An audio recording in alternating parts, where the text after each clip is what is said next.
lagi di channel Kang Fatur. Perkenalkan, nama saya Muhammad Fatur Rahman. NIM saya 2120604080.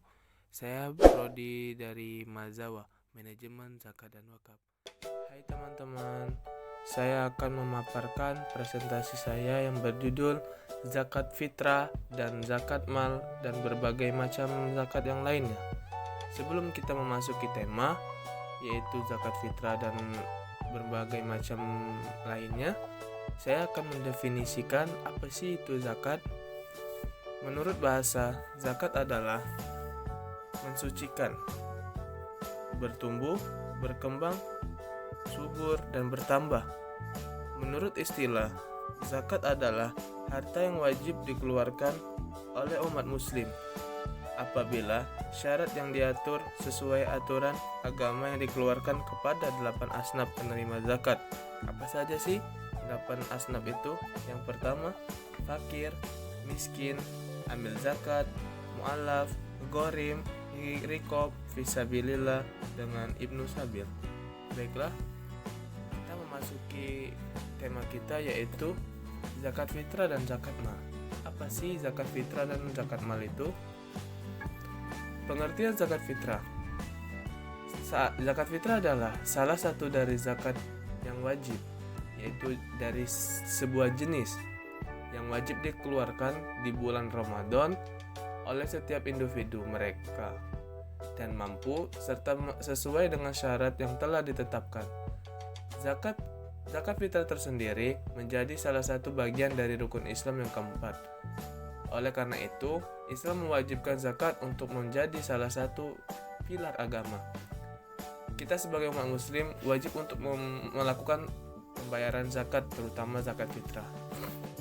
Ketahuilah teman-teman, di dalam Quran surat At-Taubah ayat 103 yang berbunyi, "Khudz min amwalihim shadaqatan tutahhiruhum wa tuzakkihim biha."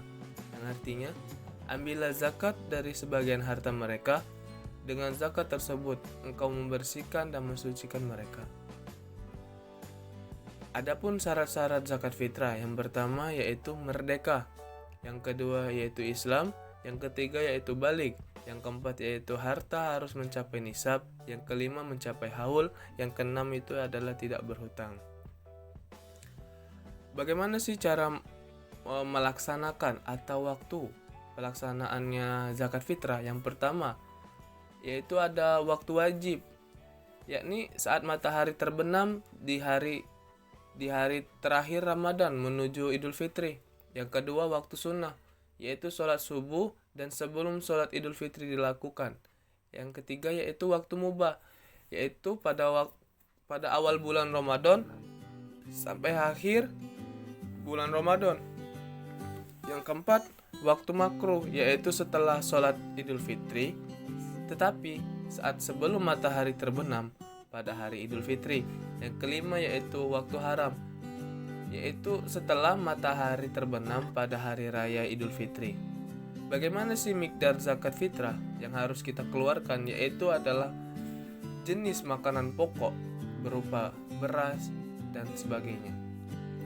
Setiap seseorang harus mengeluarkan sebesar 1 sah yang setara dengan 3,5 liter atau 2,5 kg beras.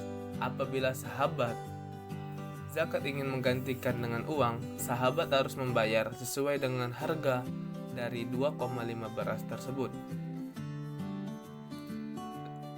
Kita jelaskan, siapa saja sih 8 golongan yang berhak menerima zakat fitrah, yaitu mustahik. Fatur terlebih dahulu sudah menjelaskan tentang 8 golongan tersebut. Kita jelaskan lagi. Yang pertama adalah al-fuqara, yaitu fakir miskin. Yang kedua miskin, orang miskin. Yang ketiga yaitu amil zakat. Yang keempat yaitu mu'alaf. Yang kelima yaitu rikob, para budak atau hamba sahaya.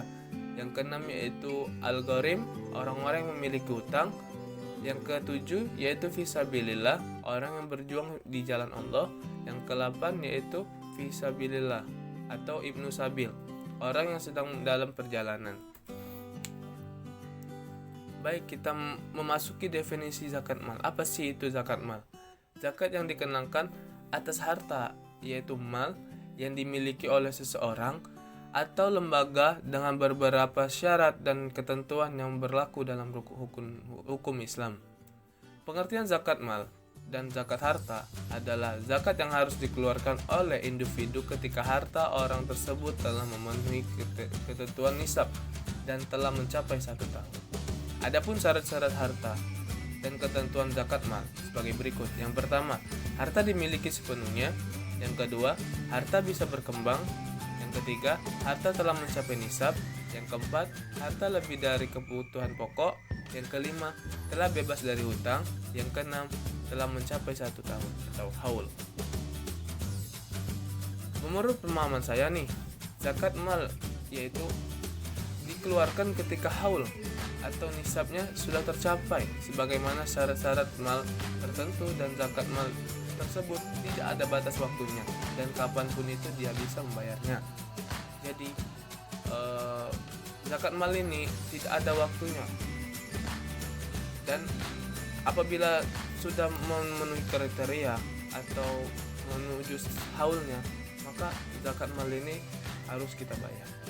Gimana sih cara menghitung zakat mal atau mikdarnya?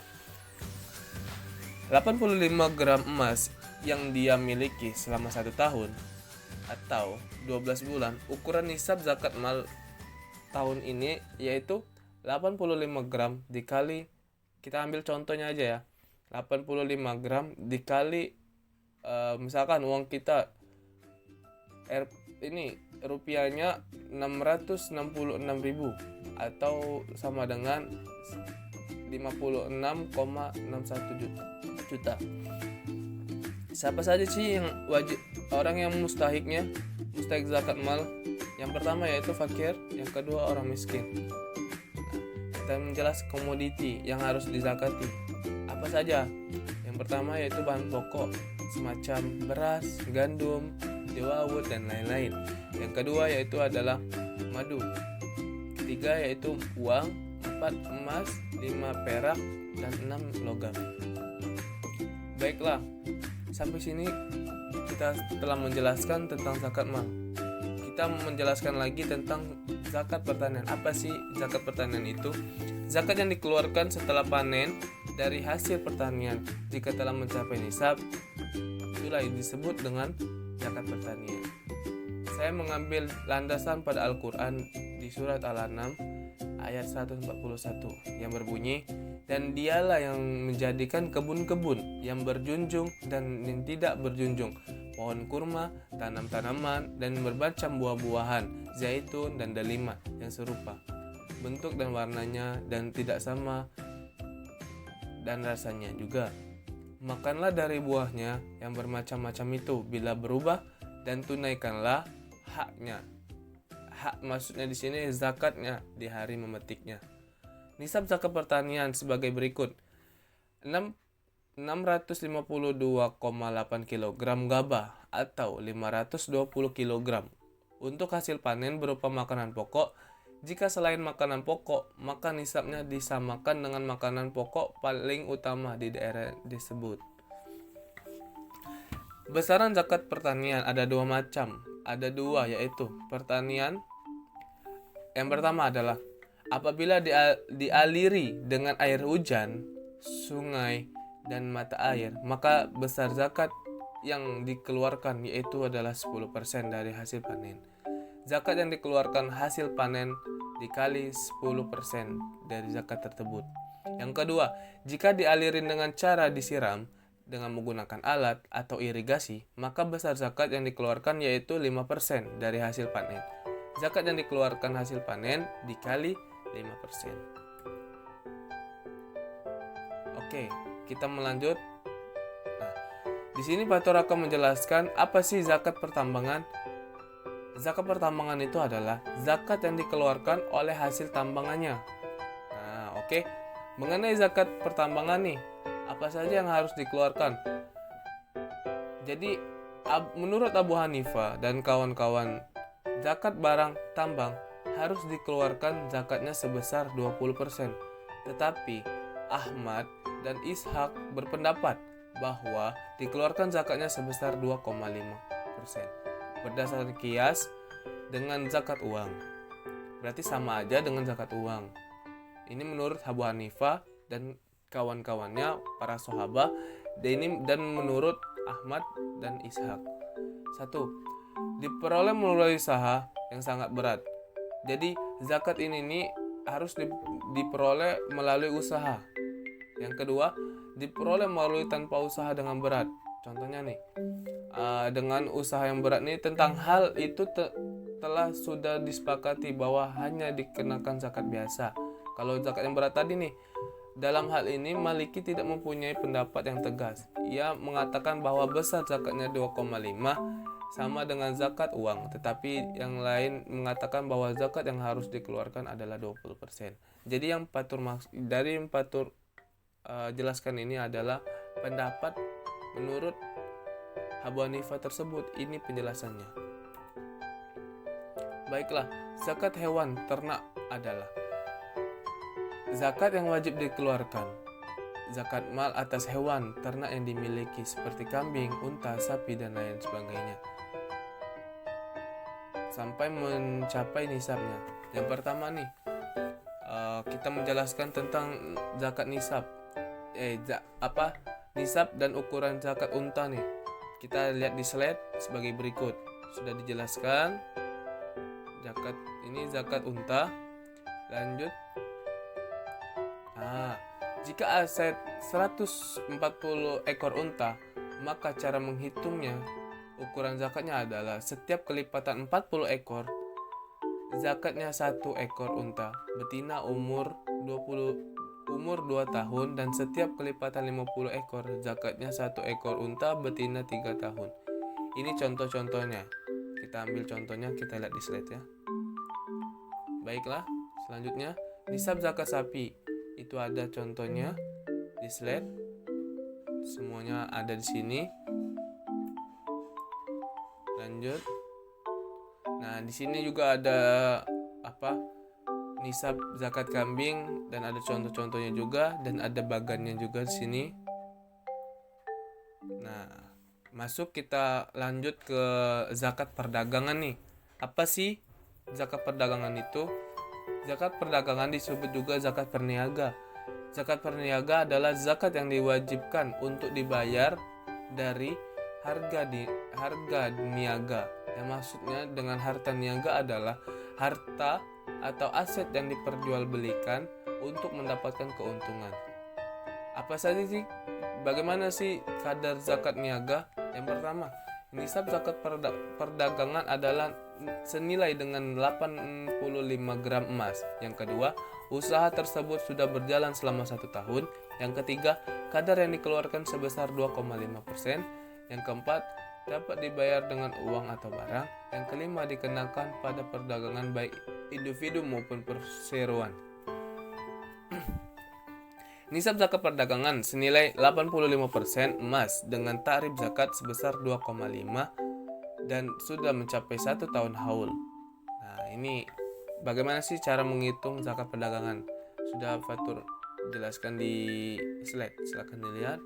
Itu adalah contohnya. Zakat. Nah, baik, kita memasuki zakat profesi nih sekarang. Apa sih itu zakat profesi? Zakat yang dikeluarkan atas pendapat yang didapat dari profesi atau pekerjaan seseorang. Profesi yang dimaksud tidak sebatas profesi tertentu saja. Selama profesi yang digeluti mendatangkan pendapat atau penghasilan yang mencapai ukuran nisabnya, maka kamu wajib membayar zakat. Nah, di sini sebagian contoh profesi nih, yaitu maksud dari profesi ini adalah pekerjaan, yaitu dokter, tentara, pilot, dan sebagainya. Nah, nisabnya itu bagaimana? Jadi sebagian besar para ulama masih memperdebatkan tentang hukum zakat penghasilan nih. Sebagian ulama berpendapat bahwa zakat penghasilan wajib dikeluarkan apabila sudah mencapai nisab atau batas waktu atau minimum uang yang dihasilkan untuk menjadi syarat membayar pajak. Nah, perhitungan zakat profesi nih. Jadi menghitung zakat profesi sangat mudah. kamu tinggal mengalihkan pendapatan yang sudah engkau capai nih. Misalkan kamu mendapatkan 2,5% dari penghasilan kamu. Menurut di sini nih mengenai teori penggunaannya, itu ada dua pendapat yang bisa kamu hitung setiap bulannya berdasarkan pendapat kotor dan pendapatan bersih per bulan. Jadi kamu harus menghitung atau memanage atau